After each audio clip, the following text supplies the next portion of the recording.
अस्सलामुअलैकुम फ्रेंड्स, मैं उबैद अब्बास ते तुहाडे लैके आया अज दी नई वीडियो। उम्मीद दोस्तों तुसीं सारे ठीक हो गए। तो दोस्तों ਇਹ ਜਿਹੜੇ ਸਾਡੇ ਦਰਜੀ ਨੇ ਨਾ,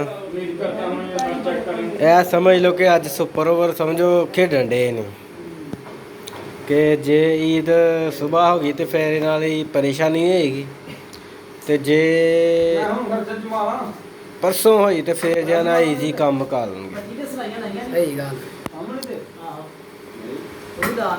कला दर्जी ही ये समझ लो कि सलाइयां लांदा भी सौ जाता ही, इन्ना जै ना बत्ती ने तंग किया ही।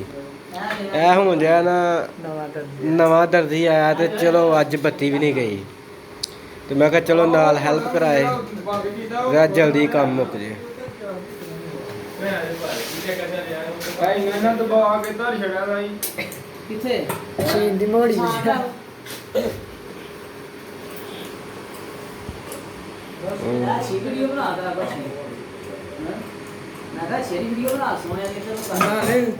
ਨਾਲੇ ਮੈਂ ਵੀ ਕਹਿ ਕੋ ਰਹਿੰਦਾ ਸੂਟ ਸਿਲਾਈ ਕਰਾਉਣ ਵਾਲਾ ਤੇ ਰਾਤੋਂ ਰਾਤ ਲੈ ਇਹ ਸਰ ਦਰਜੀ ਜੇ ਨਾ ਇਹਨਾਂ ਹੈਲਪ ਕੀਤੀ ਹੈ, ਇਹ ਦਰਜੀ ਜੀ, ਤੇ ਇਹਨਾਂ ਦੀ ਬੜੀ ਮਿਹਰਬਾਨੀ, ਕਿਉਂਕਿ ਇਹ ਬੜੇ ਦਾਸ ਹੁੰਦੇ, ਬੜੀ ਮੁਸ਼ਕਲ ਹੋਈ ਨਹੀਂ ਤੇ ਹੱਥ ਬੜਾ ਢਿੱਲਾ ਚੱਲਦਾ ਪਿਆ, ਤੇ ਬੱਤੀ ਨੇ ਜਿਹੜਾ ਨਾ ਬੜਾ ਤੰਗ ਕੀਤਾ।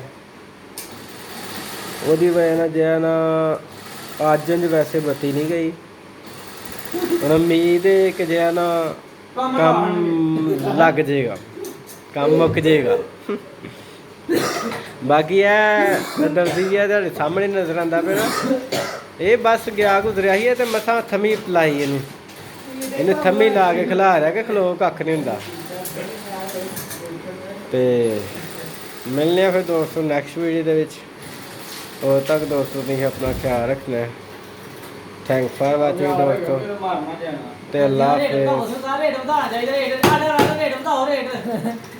ਵੇਖ ਲਓ ਮੈਂ ਕਹਿ ਰਹੇ ਨੇ ਰੇਟ ਵੀ ਵਧਾਉਣਾ ਚਾਹੀਦਾ, ਕਿਉਂਕਿ ਮਹਿੰਗਾਈ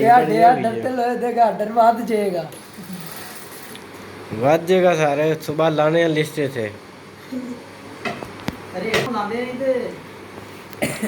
ਲਾਣੇ ਰੇਟ ਲਿਸਟ। ਇਹ ਵੇਖੋ ਇਹ ਬੰਦੇ ਐਸੇ ਨੇ ਕੈਮਰੇ ਕੋ ਡਰਦੇ ਸਾਡੇ ਜਾਂਦੇ, ਮੈਨੂੰ ਤੇ ਇਹਨਾਂ ਦੀ ਸਮਝ ਨਹੀਂ ਆਉਂਦੀ।